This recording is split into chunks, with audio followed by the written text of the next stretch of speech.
In an unusual move, Google has officially introduced the Pixel 6 and Pixel 6 Pro months before their launch scheduled for the fall. Let's take a look at them.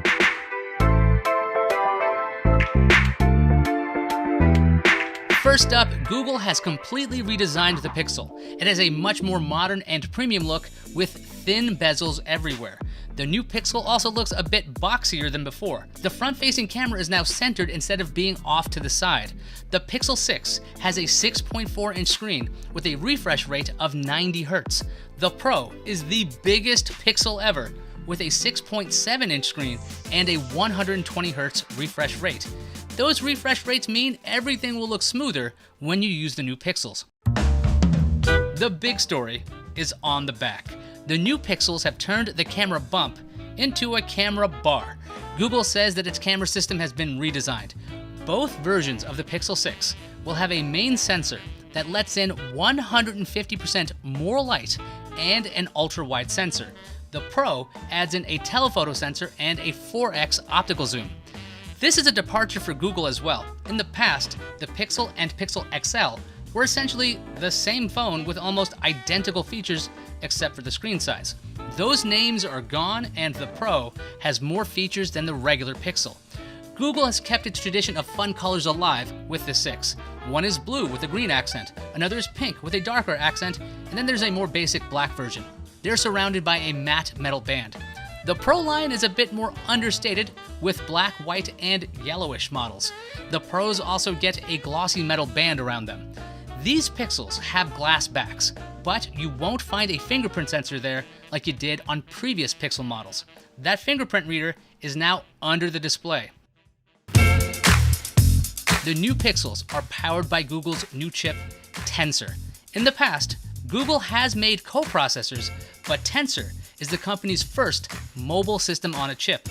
Google said that off-the-shelf components were not cutting it, so they had to build a full technology platform themselves. They spent 4 years developing this. Tensor runs Google's AI and machine learning. It also has Google's most frequently used software algorithms encoded in the hardware. What does that mean for you? Well, Google says you'll get better photos, better video, and offline speech capabilities. Let's break that down. When you take a photo, the Pixel will take 2 images from its cameras and merge them together.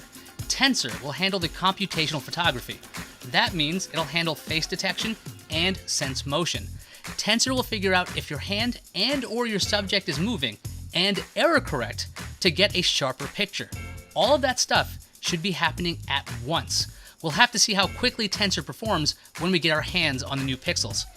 Google says that Tensor will let the Pixel apply its machine learning to videos. In fact, the company said that when designing Tensor, one of its purposes was to raise overall video quality.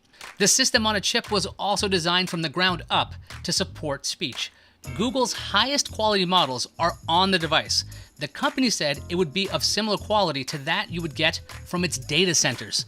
Since those models are on the device, they work even when you're offline. That means you should see really fast dictation. Tensor also makes it possible to handle simultaneous translation and captioning, all while offline. That sure seems like a lot of power. What's that gonna do to battery life? Now, Google says that it has been able to reduce power consumption of high-quality models by 50%. That's 50. Again, this is something we'll have to test out in the future. Well, what about pricing? Well, Google says these are premium products that will be in the premium range of smartphone pricing. So that gives us an idea. Full details will be coming in the fall when the Pixel 6 and Pixel 6 Pro launch.